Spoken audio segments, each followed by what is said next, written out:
Good evening! Yes, I know I haven't picked up the camera all day. And then Polly called me and said, I'm in the mood for tuna fish casserole, which I've never made, but I figure how hard can it be? So instead of using the traditional cream of mushroom soup, because of all the salt, I'm going to do my own thing. So I'm going to use cavatappi pasta. I have the water on. About a cup of frozen peas, a medium, well, smaller size Vidalia onion, garlic, Parmesan cheese, panko breadcrumbs, olive oil, 2 cans of tuna, some milk, and chicken stock. That's going to be my creamy mushroom soup version. Some canned mushrooms. And what else? Flour, because I'm going to make kind of a roux. So first I'm going to boil up the pasta, and then hopefully maybe use the same pan. So in the meantime, while the pasta cooks, I'm going to undercook it ever so slightly because it's going to go in the oven and bake in there. I'm going to, let's see, probably 2 to 3 minutes under the recommended, what's the recommendation for the 10 to 12 minutes, so about 8 minutes. So I'm going to cook it about 8 minutes. As soon as my water comes up to boil, I'll salt it like the sea, because that's really the only time that the pasta is going to get flavored. And then I will chop, while that's cooking, I'll chop up the onion, get the garlic, which I prepped 4 cloves of garlic for the fridge. And then get the topping ready, which is the panko breadcrumbs, Parmesan cheese, a little olive oil. So we'll get that going. Slight change of plans. Polly called and said, "You're using egg noodles, right?" And I thought about it. I'm like, why would it matter? He goes, because I had it in my head. So you know what? Being the nice wife that I am, I decided to make it with egg noodles. So they're going to cook even faster, which is fine. So egg noodle tuna casserole it is. So pasta's cooked. I left it really al dente because it's going to cook in the oven. In the sauce, I have onion and garlic. I'm just going to saute them until they're translucent. I don't want color on them. And then I'll add, I start off with a squeeze of olive oil because that's the flavor that we're going to have for the topping. And I'm going to add, so I added salt and black pepper to the onions and garlic.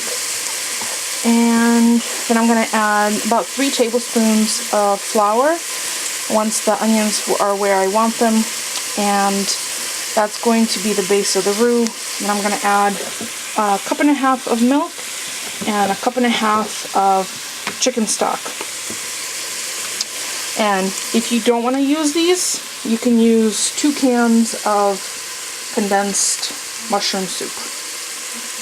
And whatever it calls for, milk or water, your choice. I'd say 1 milk, 1 water, so you have a little bit of a creaminess. So while the onions and garlic are cooking, I have panko breadcrumbs, about 3/4 cup, and about 2 to 3 tablespoons of the Parmesan cheese, squeeze of olive oil. I'm going to mix this up until it looks crumbly, and that's going to be the topping. Actually, I might add some herbs to this. Maybe a little parsley.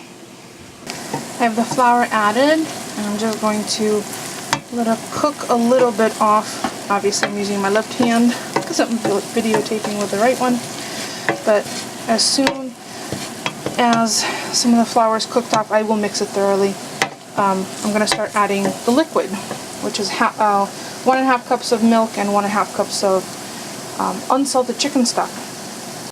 Okay, it's the thickness I want. Let's see.